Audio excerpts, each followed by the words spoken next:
Social justice and mutual trust in the conflict zones of northeast Nigeria. We'll take a look at how sensitization training helps to build sustainable peace in northeast Nigeria.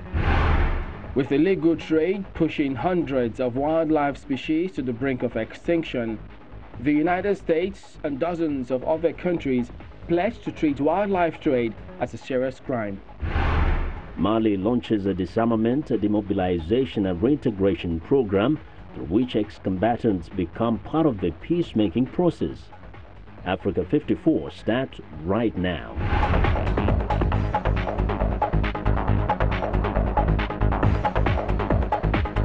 Hello and welcome to Africa 54. I'm Chamberlain Uso at Channels Television here in Lagos. I'm joined by Vincent Makori at Voice of America in Washington. Well, thanks a lot. I'm Vincent Makori at our global headquarters in Washington, D.C. Happy to be with you again for another edition of Africa 54. Let's start off with a look at what's being done to sustain peace in northeast Nigeria. Chamberlain Uso in Lagos brings you that story. Oh yes, indeed. Social justice and mutual trust in conflict-prone communities in northeast Nigeria have been identified as key to maintaining peace in the region. This is among issues that form discussions at a sensitization training organized by the Presidential Committee on Northeast Initiative for religious leaders, traditional rulers, and lower court judges. Northeast Nigeria has in the last 6 years been a hotbed for different forms of crisis that has resulted in recurrent conflict in most states of the region. Taraba is one of the northeast states with less experience of Boko Haram, compared to Adamawa, Borno, Yobe, Gombe and Bauchi. The restoration of sustainable peace through building of mutual trust and social cohesion in conflict areas took center stage at a training for imams, traditional rulers and lower judges in Taraba State. The Presidential Committee on Northeast Initiative, PCNI, which is saddled by the federal government with the responsibility of rebuilding crisis-ravaged states in the region, put the event together in partnership with the Taraba State government. The ideals of this workshop will remain a mirage, I used to say it, unless and until it is anchored around these ideas of love for one another, rule of law, peace, and tolerance. There will be need for this country to identify what is the root cause of insecurity in this country. The National Orientation Agency insists that for peace to reign better, Nigerians must do away with intolerance, bitterness, and stand for what is right at all times. The right thing will transform Nigeria and Nigerians for peace and peaceful coexistence. If you don't do the right thing, there is no way there'll be peace. Lower court judges at the training were also reminded on passing fair judgments to uphold the confidence of the people in the judiciary, rather than taking the law into their hands, which will in turn promote peace. Relative peace has returned to Nigeria's northeast as well as other countries also affected by the Boko Haram insurgency. However, in Cameroon, small-scale attacks in the far north, in addition to a conflict between government forces and Anglophone separatists, potentially threaten stability. Joining us now to talk about preventing the conflict from deteriorating is Hans Hungup, who is a Central Africa senior analyst with International Crisis Group. He joins us from our studios in Abuja. Welcome to the program, and let's start off with the clashes between security forces and Anglophone separatists are resulting in killings. Kidnapping are also becoming rampant, and civilians are in a difficult place at the moment. What, in your recommendation, do you think the authorities need to do to end the crisis and secure the lives of civilians? It is more than 1 year now that the conflict is ongoing between armed separatist groups and the governmental forces in the northwest and southwest Anglophone regions of Cameroon. Some steps have been taken by the government to try to solve it, but none of it is political and really genuine.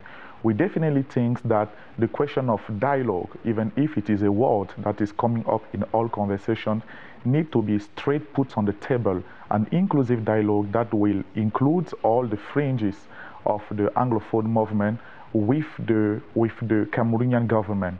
And one of the first step to this dialogue is to maybe encourage the All Anglophone Conference, the Anglophone Dialogue Forum that has been launched by Cardinal Toomey and some Anglophone elite in order to try to create an harmony within the Anglophone community and designate who can represent the Anglophone in a Cameroonian national dialogue on the Anglophone question.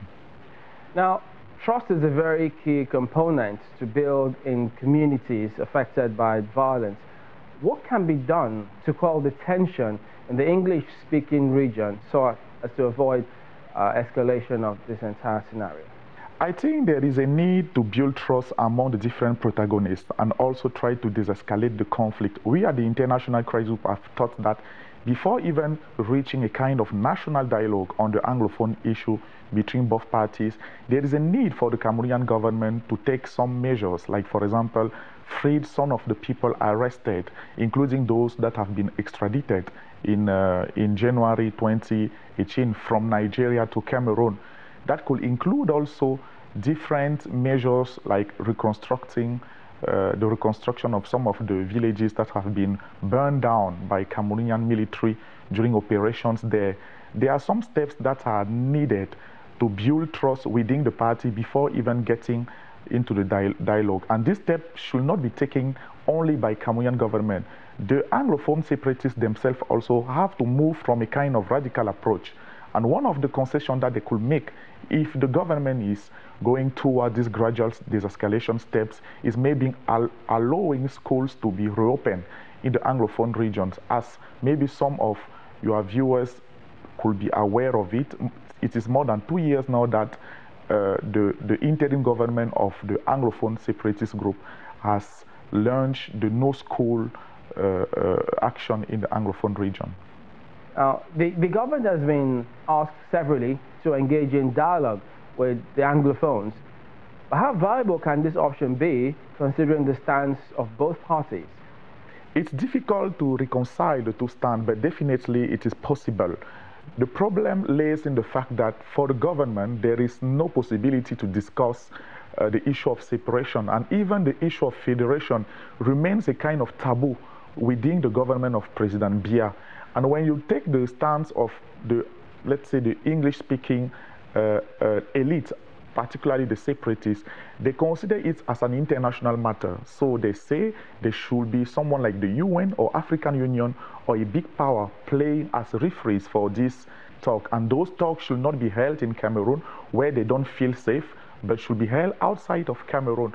These are two very opposed stances. We have thought that with the kind of de-escalation steps and measures that each protagonist could take, they could reach a kind of middle ground solution, which could be a discussion on more devolution of power within the Anglophone regions and also more devolution regarding matters linked to common law and also educational system. Another thing is certainly, in order to reach this middle ground, we cannot avoid putting on the table the question of federalism. We all know that peace and stability is very important to growth and development of any region and the country as well. What would you suggest Cameroonian authorities do to ensure this is tackled once and for all?